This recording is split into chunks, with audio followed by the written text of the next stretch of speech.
여러분은 봄마다 같은 멀칭 자재를 사고 있습니다. 뿌리고 시간이 지나면 흙 속으로 사라지고 몇 달 뒤엔 다시 원예용품점에 가서 더 사야 하죠. 이 과정은 절대 끝나지 않습니다. 계속 반복될 뿐입니다. 하지만 흙을 덮는 다른 방법이 있습니다. 딱 한 번만 심으면 멀칭 자재를 다시 사러 갈 필요 없이 스스로 그 역할을 계속 해내는 방법이죠. 오늘은 바로 그런 씨앗 7가지를 소개합니다. 지금 바로 구독하세요. 여기서는 여러분의 텃밭을 실제로 바꿔놓는 정원 정보를 계속 다룹니다. 다른 사람들보다 뒤처지고 싶지 않다면 지금 구독하세요. 시작하기 전에 댓글로 알려주세요. 지금 여러분의 텃밭에 흙이 그대로 드러난 빈 공간이 있나요? 이 영상 끝까지 보면 그 자리에 무엇을 심어야 할지 정확히 알게 될 겁니다. 7위 서양토풀입니다. 대부분 사람들은 이걸 척박한 환경에서도 잘 자라는 깃털 모양 잎과 납작한 꽃송이를 가진 다년생 식물 정도로 알고 그저 예쁘고 손이 안 가서 심습니다. 하지만 그 아래에서 일어나는 일은 대부분의 관상용 식물이 하지 못하는 일입니다. 서양토풀은 고사리 같은 잎이 꽃대가 올라오기 전부터 낮고 넓게 퍼집니다. 이 낮은 잎매트는 잡초 씨앗이 발아에 필요한 빛 신호를 받기 전에 땅 표면을 그늘지게 만듭니다. 뿌리는 얕고 섬유질이 많으며 옆으로 공격적으로 퍼져서 땅속에서 촘촘한 그물망을 형성해 경쟁하는 새싹들이 자리 잡기 전에 물리적으로 밀어냅니다. 여기서 거의 아무도 이야기하지 않는 부분이 있습니다. 서양토풀은 이른바 동적 축적자 식물입니다. 뿌리가 대부분의 얕은 뿌리 식물이 닿지 못하는 깊은 토양층에서 칼륨인 구리를 끌어올립니다.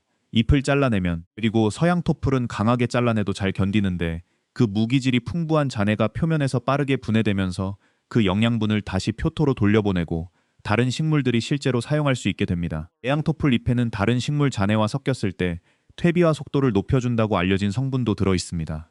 옛날 정원사들이 서양토풀 잘라낸 것을 퇴비 더미에 바로 던져 넣었던 이유 중 하나가 바로 이것입니다. 매흙 위에 살아있는 멀칭으로 뿌려두면 그 자리에서 바로 같은 촉진 효과를 얻을 수 있습니다.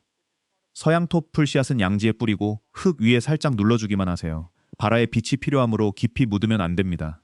한번 자리를 잡으면 스스로 씨를 뿌려 번식하고 하나의 군락이 주변의 빈 땅으로 서서히 퍼져나갑니다. 높이는 30-45cm 정도, 꽃대는 그보다 더 자라며 여러분이 다시 심지 않아도 계속 돌아옵니다. 6위 백리향입니다. 잔디대용이나 보행로용 지피식물로 많이 쓰이지만 이것이 멀칭 역할을 하는 원리를 제대로 아는 사람은 거의 없습니다. 백리향은 목질의 매트 형태로 땅에 바짝 붙어 자라면서 매흙에 닿는 빛을 물리적으로 차단할 만큼 촘촘합니다. 하지만 진짜 이야기는 화학적인 부분입니다. 이 식물은 잎에서 방향성 오일, 그 중에서도 티몰 성분을 햇빛에 데워지거나 스칠 때마다 계속해서 방출합니다. 이 오일들은 주변 잡초 씨앗의 발화를 억제하는 효과가 있다고 확인되었습니다. 단순히 빛을 막는 게 아니라 식물이 살아있는 한 하루 종일 매일 화학적으로 잡초 발화 자체를 억제하는 겁니다. 성숙한 백리향 군락의 목질화된 밑동은 그 아래 토양을 단열해서 여름엔 더 시원하게, 밤에는 갑작스러운 온도 변화를 완충해줍니다. 다 자란 매트 아래 수분 보유력은 제대로 된 우드칩 멀칭층과 맞먹으며 그것도 식물이 잘려서 썩어가는 상태가 아니라 살아서 자라는 동안 이루어지는 효과입니다. 양지에 심으세요. 그늘에서는 시들시들해지고 잡초 억제 효과도 사라집니다. 포기 사이 간격은 약 30cm로 하면 한 시즌 안에 하나의 연속된 카펫처럼 합쳐집니다. 뿌리 내리고 나면 가뭄에도 강하고 온화한 겨울에는 상록으로 남으며 밟아도 손상되지 않아서 디딤돌 사이나 화단 가장자리에 딱 맞습니다. 요리용 허브이기도 해서 흙 속에서 제 역할을 하는 동안 부엌용으로 족식 잘라 쓸 수도 있습니다. 5위 한련화입니다. 다들 밝은 주황색과 빨간색 꽃 때문에 키우지만 이 식물이 흙에 하는 일에 주목하는 사람은 거의 없습니다. 한련화의 잎은 크고 둥글며 방패 모양으로 긴 줄기 위에 거의 수평으로 붙어 있고 서로 겹칠 만큼 촘촘하게 자라 흙 위에 하나의 캐노피를 형성합니다. 이 캐노피는 폭우가 매흙에 직접 부딪히기 전에 그 힘을 흩어버려서 다짐 현상과 침식을 줄여줍니다. 매흙은 강한 비가 온 뒤 표면이 딱딱하게 굳지만 한련화가 덮은 땅은 부드럽고 작업하기 좋은 상태를 유지합니다. 땅 속에서는 한련화 뿌리가 겨자과 식물에서도 발견되는 것과 같은 계열의 글루코시놀레이트 화합물을 방출하는데 이 성분은 특정 토양 유래 곰팡이 병원균을 억제하는 효과가 있습니다. 즉 잎이 물리적으로 흙을 보호하는 동안 베리는 조용히 땅속 질병 유발 요인과 싸우고 있는 겁니다.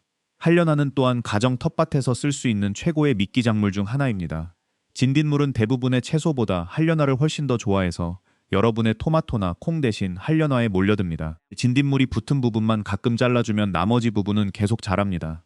씨앗은 원하는 자리에 직파하세요. 한련화는 뿌리가 옮겨 심기로 흔들리는 것을 싫어합니다. 씨앗을 약 2.5cm 깊이로 심고 싹이 틀 때까지 물을 충분히 주면 애틋한 흙에서는 금방 발아합니다. 스스로 씨를 잘 뿌리고 온화한 기후에서는 거의 죽지 않고 겨울을 넘기기도 합니다. 모든 부위가 식용이기도 해서 잎은 알싸한 맛이 나고 씨앗 꼬투리는 절임으로도 먹을 수 있으니 옅은 씨앗 한 줌으로 멀칭 식물과 식용작물을 동시에 키우는 셈입니다. 이제 4위입니다. 여기서부터는 화단 가장자리 식물에서 본격적인 토양 개선 영역으로 넘어갑니다. 댓글로 이 중 어떤 것부터 시도해볼지 알려주세요.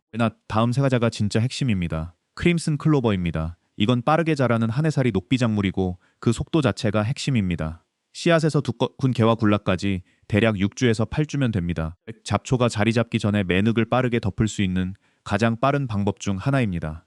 다른 클로버들처럼 크림슨 클로버도 뿌리에서 리조비움 박테리아와 공생하면서 공기 중 질소를 식물이 쓸 수 있는 형태로 바꿔줍니다. 촘촘하게 자란 굴락은 비료 한 포 없이도 한 시즌에 상당한 양의 질소를 고정할 수 있습니다.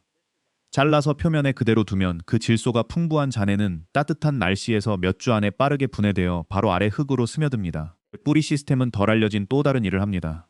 잘라낸 뒤 뿌리가 분해되면서 흙 속에 미세한 통로가 생겨 배수와 통기성이 좋아지는데 표면을 전혀 건드리지 않고도 기계로 갈아엎은 것과 비슷한 효과를 냅니다. 크림슨 클로버의 짙은 붉은 꽃송이는 벌들이 아주 좋아해서 꽃이 핀 굴락은 텃밭 전체로 꾸준히 벌을 끌어들이는 역할도 합니다.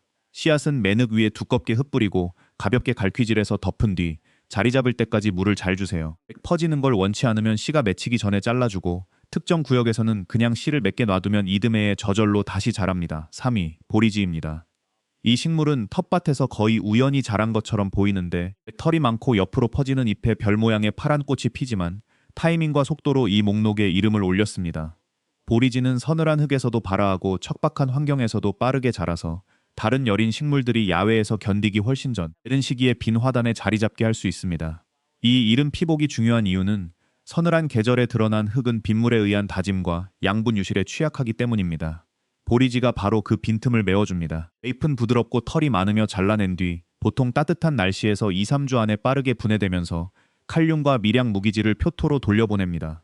이렇게 빠르게 표면에 사용 가능한 영양분을 돌려주는 식물은 많지 않습니다. 보리지는 또한 텃밭에서 가장 믿을 만한 벌 유인 식물 중 하나입니다. 꽃은 하루에도 여러 번 꿀을 다시 채워서 벌들이 계속 다시 찾아오게 만들고 그 벌들의 왕래는 자연스럽게 수분이 필요한 이웃 작물로도 이어집니다. 거의 아무도 모르는 사실 하나, 보리지는 배추과 가지과 콩과 밭과 어디에도 속하지 않는 독자적인 과해 식물입니다. 즉 이들 작물과 공통되는 병충해가 전혀 없어서 어떤 작물 순환 사이에도 병 전염 걱정 없이 심을 수 있습니다. 씨앗은 원하는 자리에 바로 뿌리세요. 곧은 뿌리가 형성되면 옮겨 심기가 잘 안 됩니다. 생각보다 넓게 퍼지니 공간을 충분히 주고 한번 자리 잡으면 스스로 씨를 뿌려서 다음 봄에는 여러분이 아무것도 하지 않아도 같은 자리에 다시 올라오는 경우가 많습니다. 2위, 헤어리베치입니다. 여기서부터는 계절성 녹비 작물에서 거의 영구적인 질소 공급원으로 넘어갑니다. 1위가 아니라 2위인지는 마지막 씨앗을 보면 이해가 될 겁니다. 헤어리베치는 클로버와 같은 방식으로 뿌리옥 속 토양 박테리아와의 공생을 통해 질소를 고정하지만 그 양이 훨씬 많습니다. 잘 자란 굴락은 한 시즌에 에이커당 100파운드가 훨씬 넘는 질소를 추가할 수 있고 가정 텃밭 규모로 환산하면 주변 식물에 상당하고 지속적인 질소 공급원이 됩니다. 하지만 여기서 중요한 건 멀칭 기능입니다. 헤어리베치는 위로 타고 오르기보다 옆으로 그리고 자기 자신 위로 퍼지면서 두껍고 엉킨 매트를 몇 센티미터 두께로 만듭니다. 이 매트는 잡초 새싹을 그대로 눌러 죽일 만큼 촘촘하고 살아서 자라는 동안에도 몇 센티미터 두께의 집 멀칭과 맞먹는 수준으로 토양 수분을 유지합니다.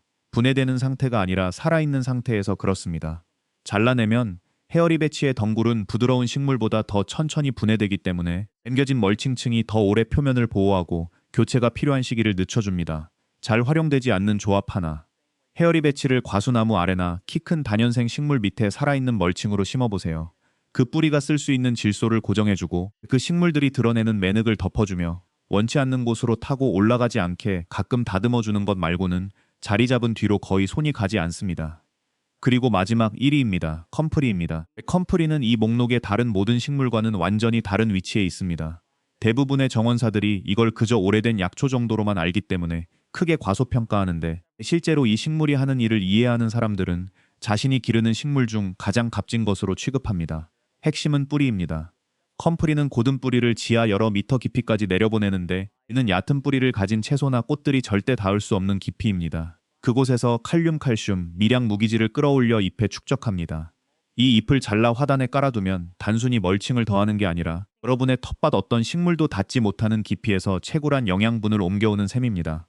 컴프리 잎의 칼륨 함량은 정말 놀라운 수준이어서 건조 중량 기준으로 퍼머컬처 재배자들 사이에서 오랫동안 축사 퇴비와 견줄 만하다고 평가되어 왔습니다. 칼륨은 열매 발달, 뿌리 강도, 병 저항성을 좌우하는 요소이고 컴프리는 이를 식물이 거의 즉시 사용할 수 있는 형태로 공급합니다.